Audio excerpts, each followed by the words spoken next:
Bonsoir à tous, ravi de vous retrouver dans Ça vous regarde. C'est l'émission du vendredi, vous connaissez notre rendez-vous 19h30, 23h30 ou à revoir sur notre site lcp.fr. C'est l'occasion le vendredi de prendre un peu de hauteur sur l'actualité. On fait ce soir un focus sur les travailleurs détachés. Alors ils sont polonais, roumains, travaillent dans le BTP, sont chauffeurs routiers ou sont salariés dans des abattoirs et viennent travailler ici en France. C'est un sujet, ces travailleurs détachés, qui date de la directive de 96. Alors la directive Bolkestein, c'est un mot comme ça qui avait suscité de vifs débats ici à l'Assemblée nationale. Et c'est peut-être un dossier qui est clos. Je dis peut-être parce qu'il y a un certain nombre de points sur lesquels évidemment tout le monde n'est pas d'accord. Une chose est sûre, c'est que Emmanuel Macron, le président français, a fait durcir évidemment cette directive. On va en parler avec une volonté d'harmonisation bien des salaires, déjà des salaires entre les salariés français et ceux qui viennent dans notre pays. Ils auront le salaire minimum. On va en parler ce soir parce que c'est très technique, bien entendu. Il y a la question des cotisations sociales, la question des transporteurs routiers, des chauffeurs routiers. Là, évidemment, ils ne sont pas concernés. Puis il y aura la transposition, la mise en application. C'est pas 2 ans, mais 4 ans pour que tout ça soit appliqué sur le plan européen. Il faudra attendre 2022. Donc c'est un peu plus long que prévu, mais les choses avancent. On fait le point ce soir. Est-ce que c'est une victoire politique et diplomatique d'Emmanuel Macron? Eh ben, on va essayer de répondre à cette question ce soir. Et puis on va rentrer évidemment dans des points très concrets sur ce qui se passe aujourd'hui pour ces travailleurs. lcp.fr bien sûr. Le JDD, vous connaissez évidemment l'adresse de notre partenaire. Et je remercie les tweetos, les internautes qui viennent cliquer et répondre à notre question. 4 invités pour essayer de vous éclairer sur ce sujet. Jean Arthuis, bonsoir. Bonsoir. On est ravi de vous accueillir, député européen UDI, président de la commission des budgets du Parlement européen et ancien ministre de l'économie, faut-il le rappeler. On vous écoutera parce que il y a un débat politique. Est-ce que c'est une victoire d'Emmanuel Macron sur la scène européenne? Peut-être même sa première grande victoire. On va en parler avec vous dans quelques instants. Jean Grosset, bonsoir. Vous êtes membre du Conseil économique et social et environnemental, c'est le CESE. Vous en êtes le questeur et auteur d'un rapport justement que vous avez publié en 2015 sur les travailleurs détachés. Il y avait des propositions concrètes. Je ne sais pas si Emmanuel Macron, à travers cet durcissement de la directive, a répondu aux questions que vous vous posiez. En partie. Oui. Merci d'être avec nous. Je rappelle que vous avez été l'ancien conseiller en affaires sociales de Jean-Christophe Cambadélis. C'était dans le vieux monde. Merci d'être avec nous. Marina Mesure, bonsoir. Conseillère en politique européenne et internationale à la CGT. Et par ailleurs, vous êtes experte sur les questions de sécurité sociale au niveau européen. On parlera de la Sécu, on parlera des cotisations, parce qu'il y a un débat justement sur ces travailleurs détachés. On harmonise le salaire, mais sur la question des cotisations sociales, c'est pas gagné encore. On vous écoutera dans quelques instants. Patrick Liébus, bonsoir. Bonsoir. Vous êtes maître artisan couvreur, vous y tenez beaucoup, parce que c'est un métier évidemment noble. Vous montez sur les toits, mais aussi le président de la Confédération de l'artisanat et des petites entreprises du bâtiment, la CAPEB, et qui s'était plaint d'ailleurs de cette question de concurrence de ces travailleurs détachés, évidemment à bas salaire, qui concurrençaient des entreprises, notamment du BTP. On en parlera avec vous dans quelques instants. D'abord, retour en images pour y voir un peu plus clair sur ce dossier des travailleurs détachés. Est-ce, je vous le disais, la première victoire diplomatique, victoire européenne du président français? C'est vrai qu'il a fait le tour des capitales pour tenter de convaincre les récalcitrants, les pays qui hésitaient. Et c'est vrai qu'au bout du compte, c'est une victoire peut-être en demi-teinte, comme nous le raconte Stéphanie Despierres. Fin août, Emmanuel Macron est en voyage officiel dans l'Est de l'Europe. En Autriche, en Bulgarie et en Roumanie. Le nouveau président français veut convaincre ces pays de corriger la directive sur les travailleurs détachés, un de ses chevaux de bataille et une promesse de campagne. La directive travailleurs détachés telle qu'elle fonctionne est une trahison de l'esprit européen dans ses fondamentaux. Le marché unique européen et la libre circulation des travailleurs n'a pas pour but de favoriser les pays qui font la promotion du moindre droit social. Et on le voit bien, c'est ce qui d'ailleurs dans nos pays nourrit le populisme et érode la confiance dans le projet européen. 2 mois plus tard, Emmanuel Macron remporte une première victoire.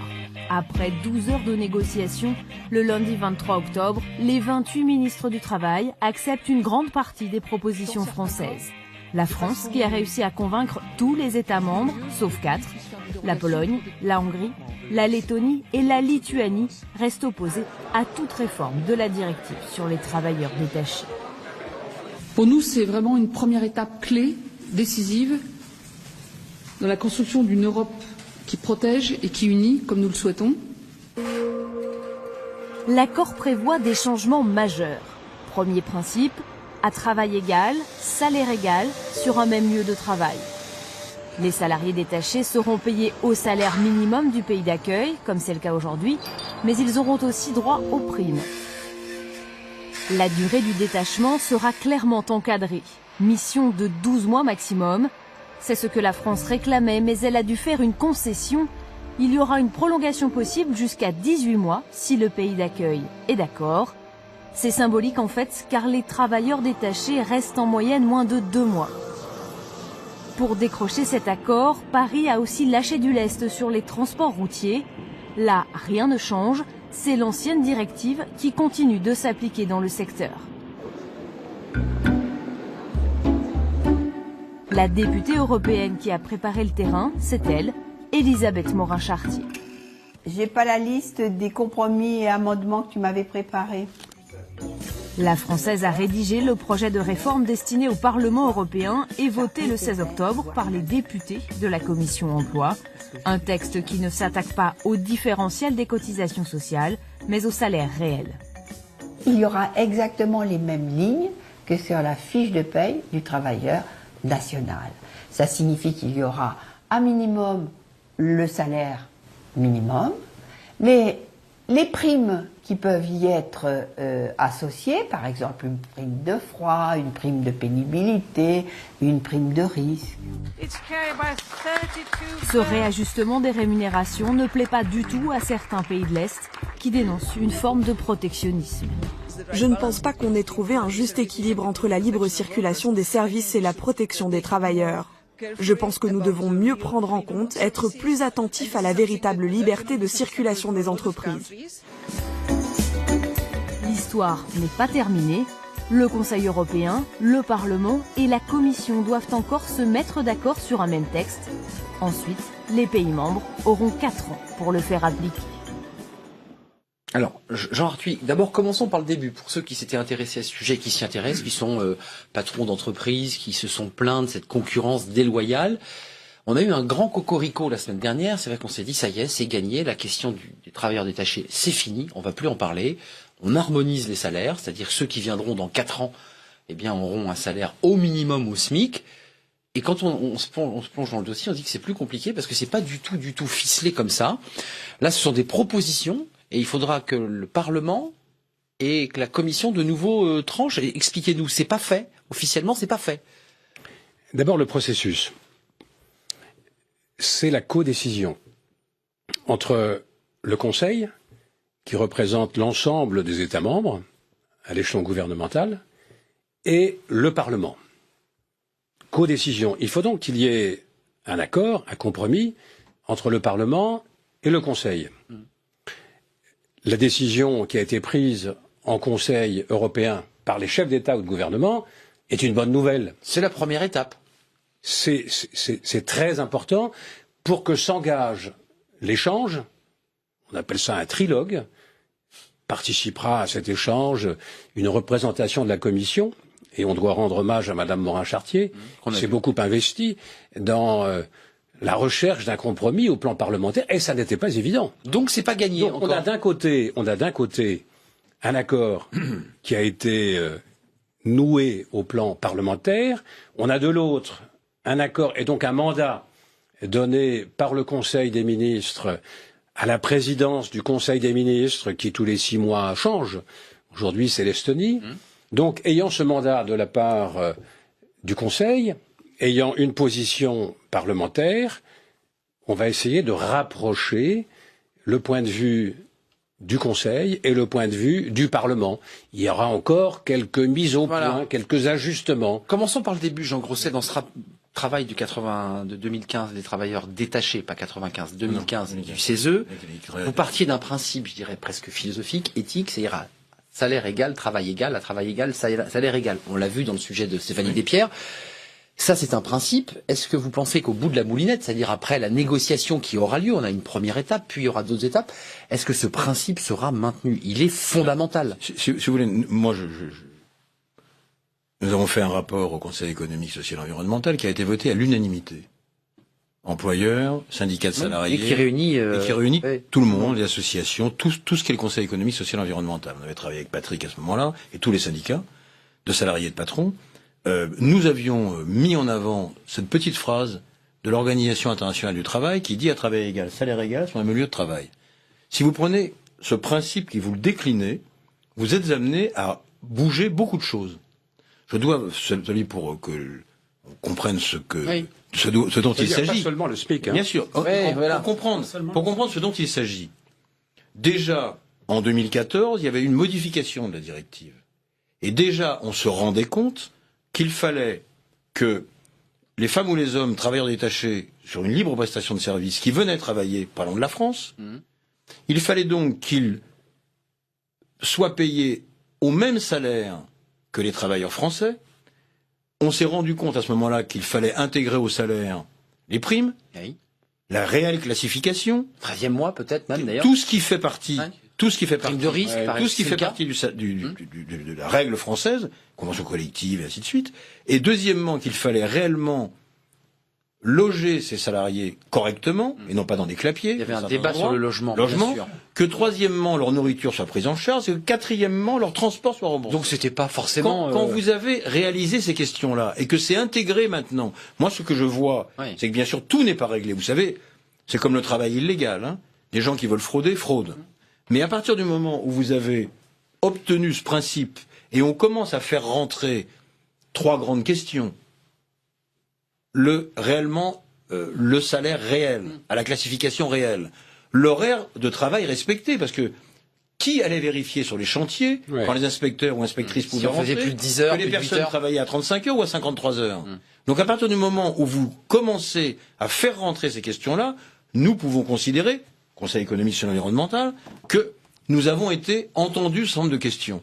On a demandé la temporalité, c'est-à-dire que les choses ne soient pas Là, on a une ligne droite de 4 ans. On a demandé, si vous voulez, que la temporalité, c'est accepté. On a demandé aussi, quand on avait visité les Belges, avec le système Limosa, qui est un très bon système d'inscription, mais qui n'ont pas les mêmes équipes sur le terrain que nous. Je dis simplement au passage, sachant que je venais vous voir, j'ai eu la Direction Générale du Travail hier soir, nous sommes à 1300 contrôles par mois.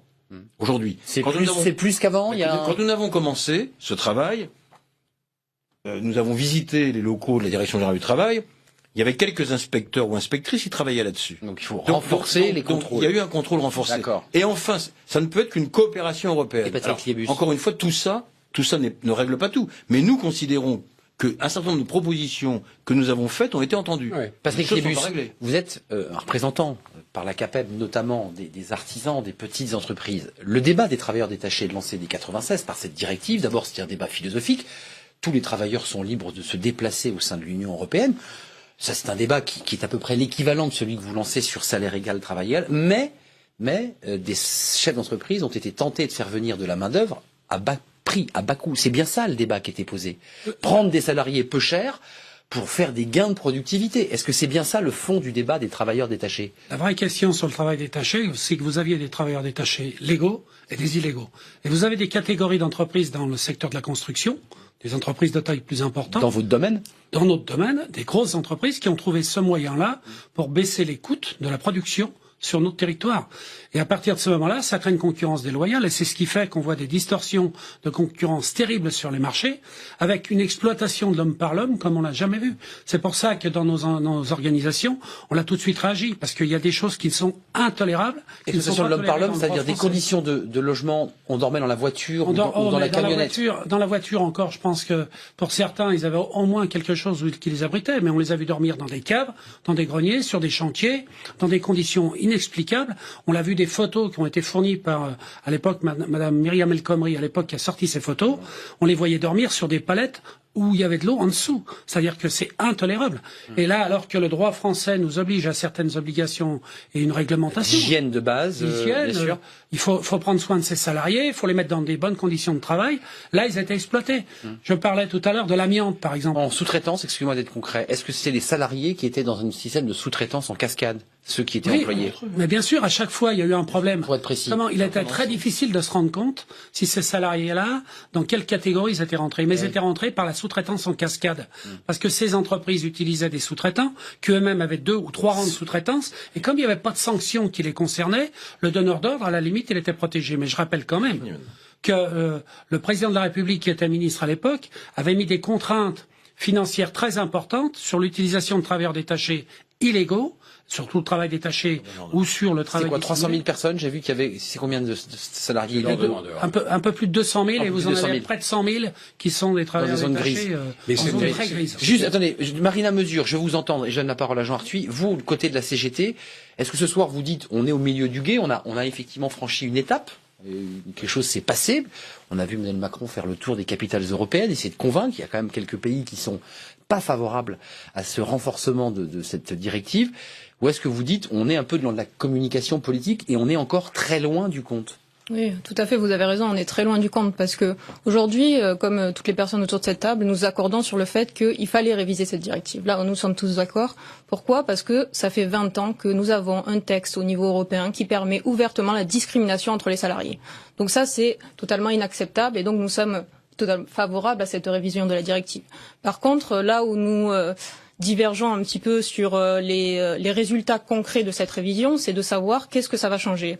Est-ce que cette révision va permettre la fin du dumping social? Et alors là, nous ne sommes pas du tout d'accord sur le fait que cette révision va entraîner la fin du dumping social en Europe. D'accord. Pourquoi? Parce que aujourd'hui, le principal problème de dumping social n'est pas lié à la règle, mais à l'application de la règle.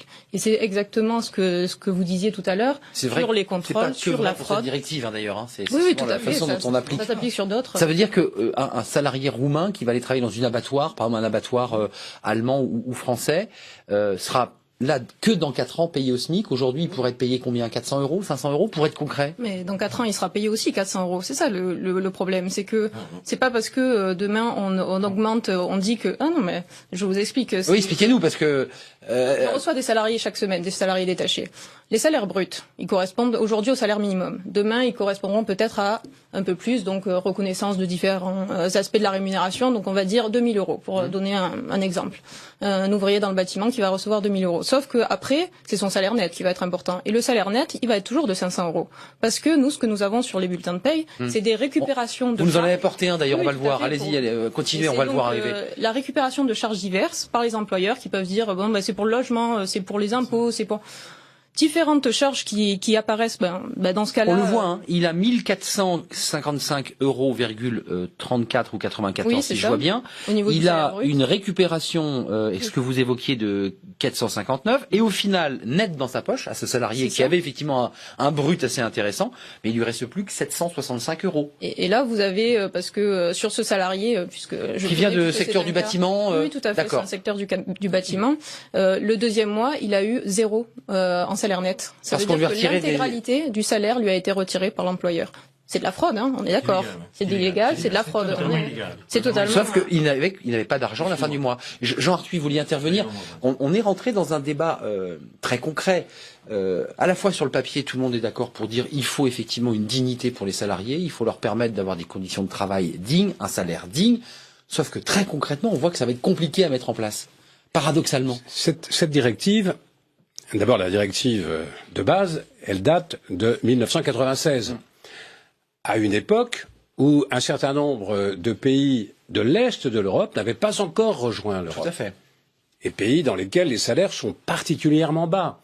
Donc, leur arrivée dans l'Union européenne a creusé un peu plus l'écart entre les salaires moyens des pays où les salaires sont les plus faibles et ceux, notamment à l'ouest de l'Europe, où ils sont les plus élevés. Et un vivier de main-d'œuvre. Alors c'est un vivier de main-d'œuvre, et un certain nombre de ces travailleurs ont compris qu'ils gagneraient quand même beaucoup plus en venant travailler en Allemagne, en Grande-Bretagne, en France ou dans les Pays-Bas ou en Belgique. On évoquait le Roumain. Un Roumain qui vient travailler dans un abattoir en Bretagne, normalement, il est rémunéré selon les lois françaises. Mais dans le détachement, on passe dans le bulletin de paie qu'on a vu. On passe par de la prestation de service internationale. C'est-à-dire qu'il y a un contrat global. On dit voilà, je mets à votre disposition un certain nombre de collaborateurs. Et c'est ça qui a créé. C'est ça les 595 € qui partent là. cette turpitude, si j'ose dire, et qui fausse les conditions de concurrence. On a vu que dans des marchés publics, il y avait souvent recours à des sous-traitants qui faisaient appel à des sociétés installées au Luxembourg ou dans quelques autres pays. C'était écran, fantôme, là. Et qui tiraient quelques profits. Donc cette situation doit incontestablement cesser. Et moi, je me réjouis beaucoup qu'on ait fixé un cap à salaire égal. À travail égal. Moi aussi, j'ai commis la version. Ce qui ne va pas de soi, parce que je connais un certain nombre de grands chantiers dans lesquels on rémunère des ingénieurs au SMIC. Bien sûr. Alors ça va changer. Mais attendez, Patrick Lébus, on va entendre une question posée par une députée de la France Insoumise sur la question des chauffeurs routiers que j'ai gardé pour un peu plus tard dans le débat, parce que c'est un cas à part. Ce qui est très préoccupant, c'est quand même l'écart qui n'a cessé de se creuser entre les pays où les salaires sont les plus faibles et les autres pays. Mais normalement, la logique européenne, c'est que progressivement, les salaires doivent remonter, convergent. Sauf qu'ils montent pas, les salaires. Et s'égalisent. Et s'il y a un certain nombre de malaises dans les pays de l'Est de l'Europe, c'est parce que les salaires n'augmentent pas. Pologne, Hongrie. Et s'ils n'augmentent pas, ce sont des pays d'ailleurs où il n'y a plus de chômage. Ils sont en plein emploi. Et c'est des pays qui font venir une main-d'œuvre qui vient de l'Est de l'Union européenne, de Biélorussie, d'encore plus à l'Est, encore plus à l'Est, et qui sont rémunérés à vil prix. Cette situation-là, ce type de détachement-là ne peut pas continuer. Patrick Lébus. Car il maintient les salaires à des niveaux particulièrement bas. Ce qui fait dire à un responsable de la Banque Centrale Européenne que l'inflation en Europe n'est pas suffisante. L'objectif est de 2% et on est à 1,5%. On met en cause les salaires du fait du chômage, mais en fait, à mon avis, c'est parce que on fait venir une main-d'œuvre qui vient de l'extérieur et qui maintient les salaires à un niveau insupportable. Une question à vous trois et à vous quatre sur la question de cette demande des travailleurs détachés. Il y a un débat sur le niveau des salaires, sur les conditions de travail. Il y a un débat aussi sur ce besoin de main-d'œuvre. Excusez-moi, il y a évidemment des patrons voyous qui ne sont pas forcément toujours suffisamment contrôlés, mais vous, sur le terrain, on découvre des chefs d'entreprise qui disent « Nous n'avons pas la main-d'œuvre, nous sommes obligés de faire appel à une main-d'œuvre qui vient d'Europe. » C'est réel, ça? Non, tout dépend, non, c'est pas vrai. De la taille des entreprises. Je l'ai lu à plusieurs reprises. Ça, vous pouvez trouver J'ai pas la main-d'œuvre. Non, vous pouvez trouver cet exemple-là sur des grosses sociétés. Quand vous allez sur des entreprises de proximité, celles qu'on représente, celles que je représente, ce sont des entreprises qui peuvent trouver de la main-d'œuvre. Il y a un problème à gérer, mais là, c'est de tout un ordre tout à fait différent. C'est amener les jeunes à nos métiers, amener à l'orientation. Vous voyez qu'on a un problème. Mais malgré tout, malgré tout. Il y a des personnes qui sont dans nos métiers. On a perdu 45 000 emplois, là, en quelques années. Depuis 2008, on a perdu 45 000 emplois. C'est des emplois qu'on ne peut pas pourvoir parce qu'il n'y a pas la main-d'œuvre en face. Il y a de la main-d'œuvre, sauf qu'à un moment donné, il faut amener à ce que cette main-d'œuvre revienne dans le secteur du bâtiment et de la construction parce qu'elle a été perdue. Mais c'est pas. Parce que les salaires sont trop bas. Il n'est pas forcément très intelligent d'aller chercher de la main-d'œuvre de cette façon-là. Je rappelle qu'on a un système de protection sociale en France qui est hors pair. On peut le critiquer comme on veut, mais il est hors pair. Avec une carte verte, vous pouvez rentrer à l'hôpital et en sortir. Pour ça, faut quoi? Faut des personnes qui payent des charges. On s'en plaint régulièrement, mais il faut quand même que tout le monde abonde au système de protection sociale. Si on n'avait pas un système de protection sociale comme on a en France, les 3 600 000 chômeurs, les 6 millions de personnes en recherche d'emploi, ils seraient où? Dans la rue. Ils ne seraient pas indemnisés. Ils ne seraient pas indemnisés. Il n'y aurait rien du tout. Juste, et la retraite, c'est identique. Jean Grosset, un mot et Marina Mesure sur cette question de ce besoin de main-d'œuvre. Vous l'avez étudié à travers ce rapport. Je vais simplement rappeler, tout de suite, je viens là-dessus, mais simplement rappeler une chose. Dire que tout va être réglé par les démarches, certainement pas. Mais moi, je préfère, c'était l'objet de notre texte, je préfère avoir un texte qui donne un cadre réel, contraignant, et que les gens qui ne le respectent pas soient dans l'irrégularité ou des délinquants. Parce que c'est complètement différent lorsque vous avez un texte, c'est la même chose que n'importe quelle loi. Si la loi dit, si vous cadrez sur un travail égal, salaire égal, si vous cadrez sur, vous êtes obligé de respecter le salaire réel. C'est complètement autre chose que lorsque ce n'est pas dans la directive et que chacun fait ce qu'il veut. Donc qu'il y ait des choses, mais si vous voulez, c'est exactement la même chose que si on disait le code du travail ou les conventions collectives permet que ça se passe très bien. Non, sinon il n'y aurait pas de syndicat. Mais attendez, juste notre bulletin de salaire qu'on a vu passer, là, qui est un vrai bulletin qu'on a caché pour pas qu'on ait la boîte, le nom. Non mais si c'est réel. Non mais bien sûr. Il y a plus de 499 euros qui partent. Non mais écoutez-moi. Qu'il y ait des fraudeurs.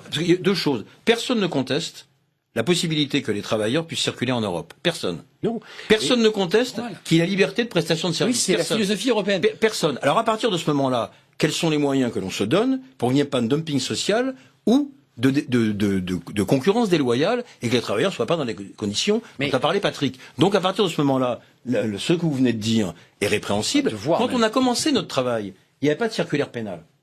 On allait devant les tribunaux et les juges étaient démunis. On a fait, grâce à notre travail, on a obtenu une circulaire pénale. Je suis désolé, quand des gens sont dans l'illégalité et que vous les sanctionnez, c'est mieux qu'avant. Je ne dis pas que tout est réglé, mais c'est mieux qu'avant. Marina Mesure, concrètement, vous demandez quoi, vous, votre syndicat? Vous dites, il y avait une première option, d'interdire tout simplement cette stratégie du travailleur détaché.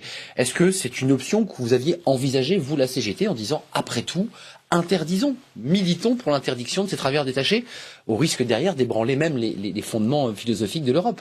Non, notre position a toujours été claire sur la liberté de circulation des travailleurs. Donc là, nous défendons les salariés français, nous défendons les salariés détachés. Et nous, c'est pour ça que là, les exemples que je vous dis, ça nous pose des problèmes parce que justement, c'est l'exploitation des travailleurs. Et là, quand on parlait au départ de libre circulation en Europe, aujourd'hui, c'est de la libre exploitation. Et c'est là le problème. Parce que quand on parle de la fraude, là, je vous en ai montré un. Mais c'est pas, il y a de la fraude partout. Mais sauf que là, dans le détachement, c'est structurel. C'est organisé. C'est organisé, c'est structurel. En 3 ans où nous sommes allés dans différents chantiers, nous avons informé plus de 40 000 salariés détachés sur leurs droits, dans leur langue. Tous les salariés détachés qui nous ont fait confiance pour nous montrer un bulletin de paye, il n'y en avait aucun, mais aucun, qui avait un bulletin de paye où toutes les règles étaient respectées. Avec les cotisations qu'on a sur un bulletin français. Il y avait certains où le droit du travail français était respecté, mais les cotisations sociales n'étaient pas payées dans le pays d'origine. Il y avait toujours... Oui, on est encore sur l'illégalité. Enfin, ce que j'entends, c'est que l'illégalité est très répandue quand même. Exactement, c'est ça. Genre, tu un mot et la question de Daniel Obono. C'est un détournement. Oui, mais qui a l'air massif et organisé. C'est un détournement du principe de prestation sociale. Bon. On a recours à la prestation sociale pour regrouper un certain nombre de salariés, les maintenir chez un employeur du pays d'origine pour payer les charges sociales dans le pays d'origine. Donc on a peut-être un problème du côté des charges sociales chez nous. Peut-être faudra-t-il revoir le niveau de nos charges sociales. Et Emmanuel Macron envisage de baisser de 6%. L'urgence et la convergence des charges sociales en Europe pour qu'il y ait un espace. Il y a charges et cotisations. Un espace économique optimal. Et la logique voudrait que quand un travailleur polonais ou roumain vient travailler chez nous, il soit rémunéré avec comme collaborateur de l'entreprise qui l'emploie. Visiblement encore. Hein. Non, mais attendez, les écarts sont simples. C'est quoi les écarts, par exemple? De 1 à 10. C'est clair, les écarts sont de 1 à 10. On avait des écarts de 1 à 3, on les passait sur des écarts de 1 à 10. Ah, donc ça s'est en plus pas amélioré. Bien sûr, ça s'est encore amplifié. Notamment quand cette porosité des frontières extérieures. Quand vous avez de 1 à 10, vous avez des écarts de salaire. Je prends un exemple, si vous le permettez. Un soudeur spécialisé en tout ce qui est le tuyautage ou autre. On ne trouve pas beaucoup en France, si je peux me permettre. On en trouve, il y a des endroits, c'est difficile d'en trouver. C'est une réalité. Il me semble. Mais quand on en a en France, ils ont un salaire, avec tout ce qui comprend le salaire. Quand on prend un travailleur détaché avec la même qualification, actuellement, il ferait le même temps, le temps de travail est bien plus long d'ailleurs que celui du travailleur de l'entreprise classique, et les rémunérer au SMIC. Sauf que le principe est celui-ci, c'est qu'on lui retient tout, et à la fin, il rentre chez lui avec 700 €. Il est heureux parce que c'est plus que ce qu'il a chez lui. Parce qu'il a doublé ou triplé le salaire. C'est complètement illogique. Oui. C'est complètement illogique. Comment un pays de droit comme la France, ou même les pays de droit en Europe, peuvent accepter qu'on puisse traiter des personnes de cette façon? Une question, et on va entendre Daniel Obono qui s'est interrogé sur les transporteurs, sur le secteur du transport routier et des chauffeurs routiers, parce qu'il y a un vrai sujet sur la question des cotisations sociales, des charges. Elles sont prises en charge par qui, pour la personne dont vous nous parlez tout à l'heure? C'est la Roumanie qui prend en charge sa couverture sociale? Bien sûr. Alors, la Roumanie prend là, il y a un danger, là aussi. Je vais vous dire le danger qu'il y a et qui est avéré, ça a dû être vérifié. C'est comme les cotisations sont pas payées dans le pays d'origine. Quand il rentre chez lui, il n'a pas de aucune couverture. Protection sociale, les retraites, j'en parle même pas. Et là, d'un seul coup, il se rend compte qu'il est exploité complètement. Parce que l'argent, en plus, qu'a dû lui reverser l'entreprise qui a sous-traité à la France, en France, en envoyant un travailleur détaché, voire des sociétés d'intérim, peu scrupuleuses qui se créent simplement pour ce genre de projet. Parce que ça existe aussi. On a vu des sites internet qui se... Vous voyez le système, c'est que le gars, il rentre chez lui, il a rien. Il a rien. Et là, vous confirmez qu'il y a des salariés de Corée du Nord pour remplacer ces salariés détachés qui sont en France. C'est la nouvelle étape. C'est un autre sujet. C'est des travailleurs arrachés, là, en l'occurrence. Il y a en effet des travailleurs qui viennent de très loin. Et notamment de Corée du Nord, pas seulement en Pologne, mais dans d'autres pays, sur probablement des chantiers publics. Tous ces pays de l'Europe de l'Est sont en plein emploi. Et ils font venir, comme leurs collaborateurs, eux, viennent vers l'Ouest pour être mieux rémunérés, ce qui est légitime. Le seul problème, c'est que quand ils travaillent chez nous, les cotisations sociales n'entrent pas dans les caisses de protection sociale françaises. Donc ce sujet-là contrevient à l'idée que nous faisons de la solidarité en Europe. Donc la convergence... Un mot chacun et Daniel Obono. Non mais il faut quand même maintenir la chose suivante, c'est que ce qui permet d'encadrer tout ça, c'est qu'on vérifie vraiment que les choses sont faites de façon temporaire. Bon, donc, la durée, 3 mois en moyenne. Non mais la durée, qu'on vérifie que ce n'est pas une entreprise boîte à lettres, et qu'on vérifie réellement que ces salariés sont de réels salariés et qu'ils ont une protection sociale dans le pays d'origine. Oui, voilà, c'est pas le cas, évidemment. En Roumanie, par exemple. Excusez-moi, je maintiens la chose suivante. Dans les lois qui ont été faites, loi du député Savary, tout à fait. Macron étant non pas président de la République. Et enfin, loi El Khomri, qui a travaillé sur le cabotage. À chaque fois, vous avez quand même, ce que signalait tout à l'heure Patrick Lébus, vous avez aussi des formes de sanctions qui est que s'il y a des irrégularités dans une chaîne de sous-traitance, c'est le donneur d'ordre qui paye.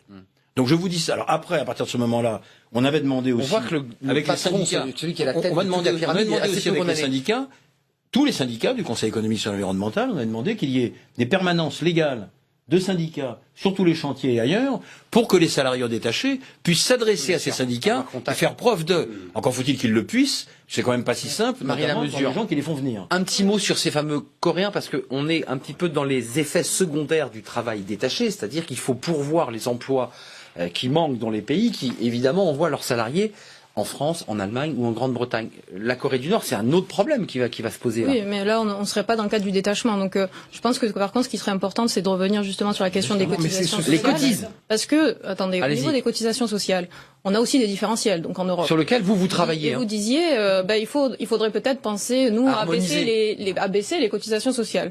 Alors là, je pense je suis totalement en désaccord avec vous. Et en plus, parce que ce qui se passe, c'est qu'il n'y a pas seulement le pourcentage de cotisations sociales qui est différent.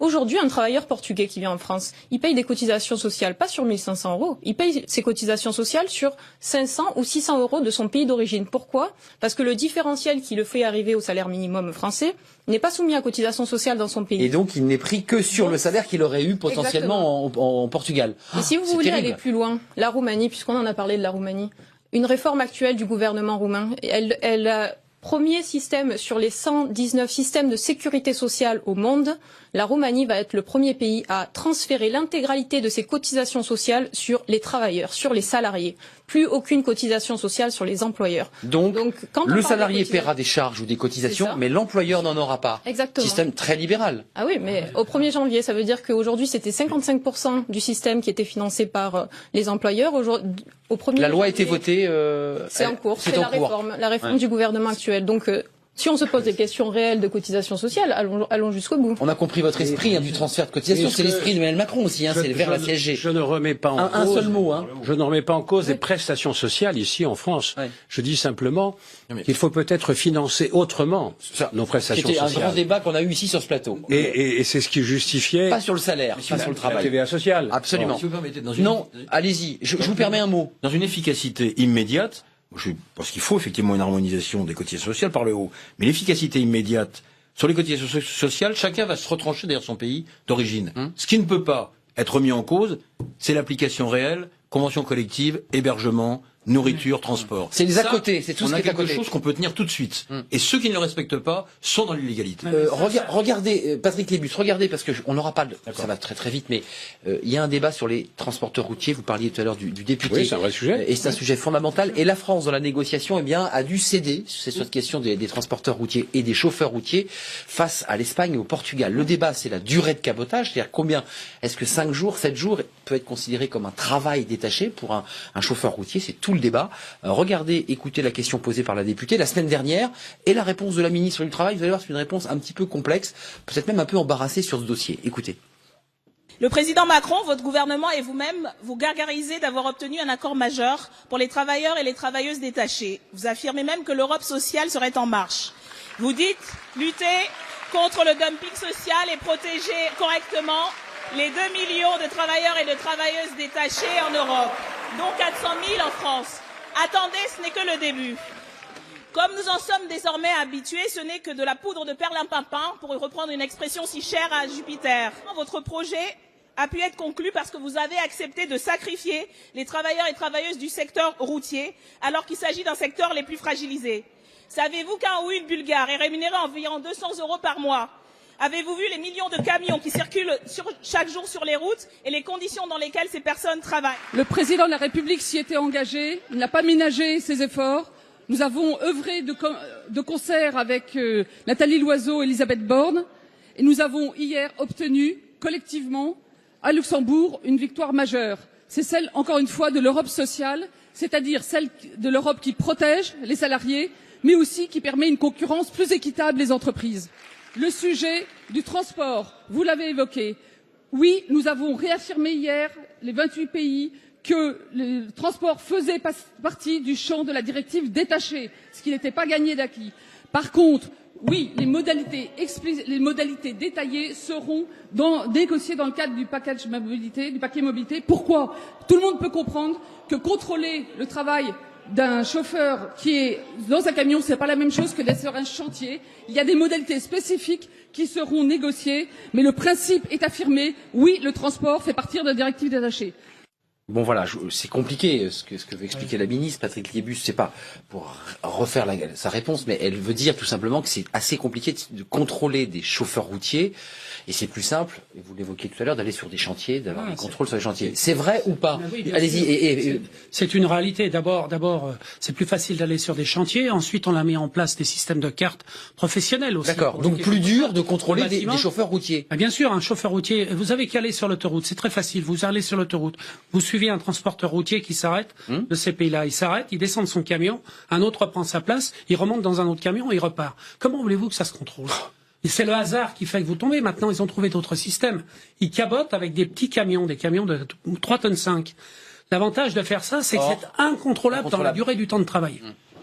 Donc ça veut dire qu'ils répartissent les poids et les charges sur plusieurs petits camions pour qu'on n'ait pas les mouchards. Et là, vous n'avez pas de mouchards, vous n'avez aucun contrôle, et les gars peuvent rouler pendant des heures, traverser la France, voire d'autres pays de l'Europe, sans avoir aucun contrôle et aucun risque. C'est quand même risqué pour la sécurité de ces personnes-là, c'est risqué pour la sécurité en global. Oui, de ceux qui sont sur les grands axes de transport, on les voit, mais c'est courant, à tel point que des fois il y a des accidents parce qu'ils sont dans des situations qui ne sont pas supportables. Jean Arthuis, concrètement, là, on est dans une forme d'esclavage de ces salariés. On a vu des reportages, on a vu d'ailleurs le député Savary aller sur place, essayer de rencontrer ces chauffeurs. Qu'est-ce qu'on peut faire concrètement? La France, là, elle a cédé face au Portugal et à l'Espagne. Mais parce que l'Europe, on ne peut rien décider sans compromis. C'est ça. Et il y a un moment... c'est un peu effrayant, ça, quand même. C'est un peu effrayant, mais ce qui est en cause, c'est la gouvernance européenne. Et c'est pour ça que Emmanuel Macron souhaite il est le premier à critiquer le fonctionnement actuel de l'Europe. Car tel que ça fonctionne, sans dimension sociale, on prend un risque majeur. L'Europe aujourd'hui est en danger. On donne des arguments à tous les populistes et à tous les eurosceptiques avec cela. On parle du transport, c'est ce qui est le plus difficile à contrôler. On a vu des entreprises françaises, filiales de groupes contrôlés par l'État, je pense à la SNCF, s'établir en Roumanie pour faire du transport et de la logistique. Pourquoi? C'est la Cernam. Parce que c'est moins cher. Donc, méfions-nous. Moi, je pense que c'est une victoire pour l'Europe, ce qui a été décidé il y a 2 semaines en Conseil des chefs d'État ou de gouvernement. Mais il faut maintenant, il faut aller plus loin. Il faut que le débat s'ouvre auprès de l'opinion publique, ce qui n'est pas souvent le cas, pour que chacun comprenne, y compris dans les pays de l'Europe de l'Est, qui sont un peu récalcitrants. C'est pas leur avenir de rester avec des salaires aussi modestes, avec des prélèvements sur les salaires comme en Roumanie. Donc ce débat-là doit avoir lieu sur l'ensemble de l'Union européenne, et l'Europe doit prendre une dimension sociale. Si elle n'y arrive pas, à mon avis, elle prend le risque d'une implosion. Vous en pensez quoi, Jean Grosset, sur cette question? J'imagine que dans le travail que vous avez mené, la question des chauffeurs routiers, une question qui était posée. Oui, simplement, dans des choses factuelles, la directive qui existe aujourd'hui s'applique encore pendant 4 ans, et dans cette directive, les routiers sont dans la directive des travailleurs détachés. Aujourd'hui, dans les 4 ans qui sont là, et bon. Ça, c'est une première chose. Donc, ces routiers roumains, avec des filiales françaises installées en Roumanie, peuvent venir travailler en France. C'est ça l'idée. Actuellement, le cabotage, d'accord. Actuellement, les routiers sont toujours dans la directive de 2014. Bien. Deuxième chose, je pense qu'il doit y avoir un débat là-dessus. J'ai regardé les prises de position de tous les syndicats de transport routier qui tous disent attention de ne pas nous faire sortir de cette directive, à juste titre, bien. Mais il y avait eu, lorsqu'on avait fait ce travail, nous avions rencontré à Bruxelles le responsable de la branche des transports de la Confédération européenne des syndicats.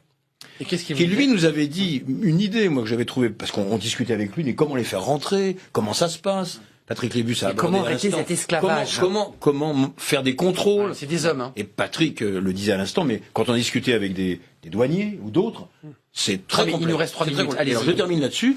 Le responsable des syndicats, quels que soient les syndicats, CGT, CFDT et d'autres, nous avaient dit, et les syndicats européens, faisons une convention collective du transport routier européenne. Pourquoi? Parce que vous auriez, les employeurs étaient plutôt pour. Unifiant l'ensemble. Unifiant. Et là, vous auriez des règles pour l'ensemble des salariés. Conditions de vie. Et moi, je pense plutôt que c'est une solution. Qui permettrait d'éviter ce débat, enfin non pas d'éviter, mais de cadrer les choses. Comme il ne reste que 3 minutes, j'avais envie de vous dire, mais ensuite, qui contrôlera tous ces routiers? S'il y a une vraie question, les polices nationales de chaque État ou une police européenne des transports européens, ça reste un débat. Vous en pensez quoi de cette question des routiers? Vous allez sur les chantiers, vous voyez ces hommes vivre dans des conditions souvent déplorables, mal payées. Ça a l'air encore plus difficile pour les chauffeurs routiers. On peut faire quelque chose ou pas sur cette question? Moi, je m'exprimerai pas trop sur les chauffeurs routiers parce que je suis dans le secteur de la construction, donc c'est pas un secteur que je maîtrise assez pour en discuter. Mais clairement, si au niveau des syndicats européens, il y a eu cette idée des conventions collectives qui pourraient permettre une harmonisation au niveau européen, pourquoi pas? Mais m'exprimer sur ce sujet-là. Jean Arthuis, pour conclure ce débat. On a vu que des entreprises, et on a vu d'ailleurs des documentaires, des reportages d'enquête en caméra cachée faits par des concurrents de chaînes concurrentes montrer que des entreprises françaises filialisaient, et vous évoquiez la SNCF tout à l'heure, donc la Cernam, pour avoir des salariés à bas coût. Est-ce que il ne faudrait pas tout simplement interdire cette filialisation de ces grosses sociétés de transport dont on sait qu'elles s'installent dans ces pays à bas coût pour la main-d'œuvre, pour le coût très bas de cette main-d'œuvre, concrètement? Au-delà des travailleurs détachés, si vous achetez une Peugeot ou une Citroën fabriquée en Slovaquie, par exemple, vous vous demanderez pas à quel niveau de salaire ceux qui l'ont produite ont été rémunérés. Donc le problème est le même. Le vrai sujet, c'est la convergence des législations fiscales, sociales, environnementales. Et vous dites qu'on est en train d'en prendre le chemin, mais lentement. Mais il n'y a pas de débat à l'échelon européen sur ces questions. Parce que c'est des questions qui fâchent. Je crois que cette époque-là est terminée. Maintenant, il faut mettre cela sur la table, franchement, calmement, mais avec détermination. Avant de nous quitter, le calendrier, parce qu'on a compris il y aurait 4 ans, évidemment, pour mettre tout ça en place, mais le calendrier qu'on évoquait au tout début de l'émission, c'est quoi les rencontres qui vont arriver pour... Ah ben c'est maintenant. C'est maintenant. Maintenant, l'échange, la discussion, le trilogue va s'ouvrir entre le Parlement et le Conseil. Trilogue, on dirait. Le trilogue, parce que le troisième intervenant, c'est la Commission. La Commission, c'est ça. Oui, sauf qu'il y a un problème, c'est que c'est à 2022 que ça se met en place, et entre aujourd'hui et 2022, si la France met pas en place suffisamment de contrôle, de moyens de contrôle, on continuera d'avoir le même problème. Ça va s'amplifier et ça va répondre à ce que certains extrêmes sont en train de nous expliquer à longueur de temps, c'est que l'Europe, c'est aller en réalité contre nos pays. Il faut arrêter ça, il faut vraiment traiter le sujet. Les populismes. Au nom de la souveraineté nationale, on part de l'idée que les États sont souverains pour vérifier le respect de la règle. Le contrôle. Merci à vous, Karl. Le contrôle et la coordination. Il va falloir commencer. Tous les acteurs, notamment la Confédération européenne des syndicats. L'Europe doit devenir notre nouvel espace de souveraineté. Oui, j'ai appris beaucoup ce soir sur ce sujet qui, comme ça, en apparence, paraissait être acquis et gagné, mais il reste encore un petit peu de chemin à parcourir. Merci à vous, Jean Arthuis. Vous êtes aujourd'hui pour la République en marche, parce que je vous ai présenté. Je ne suis plus à l'UDI, j'en ai été exclu. Vous en avez été exclu, vous avez donc pas franchi le Rubicon, mais quitté le Rubicon, et vous êtes aujourd'hui aux côtés d'Emmanuel Macron. Merci d'être venu sur ce plateau, merci à Patrick Liébus pour la CAPEB, et puis acteur concret de ce dossier chez les artisans couvreurs, précisément, c'est bien ça? Dans tout le bâtiment. Je suis couvreur parce que c'est mon métier. C'est votre métier. Mais je suis dans tout le bâtiment, y compris sur l'Europe, parce que ma fonction est aussi au niveau européen. Et c'est très important. Il faut défendre les entreprises et les travailleurs travailleurs, de nos entreprises, si on veut avoir un secteur qui se développe et qui porte l'économie de nos différents pays. Merci à Marina Mesure, vous êtes conseillère en politique européenne et internationale à la CGT. Construction, on l'a bien compris. Et merci à Jean Grosset, les travailleurs détachés. Ce rapport de 2015 qui est disponible en ligne, mais aussi en papier, puisque je l'ai entre mes mains pour le découvrir. Et vous êtes le questeur du CESE, du Conseil économique et social et environnemental. Merci à vous quatre, merci à Dany Laforge qui me parlait ce soir dans l'oreillette, à toute l'équipe, Soisig Bonvarlet bien sûr, Charlotte Koblenz et puis Aline et Mathieu qui étaient avec moi toute cette semaine. Je les remercie évidemment pour leur passion. Sans eux, je ne ferais pas cette émission. Bonne soirée, on se retrouve lundi évidemment pour de nouvelles aventures. D'ici là, bon week-end.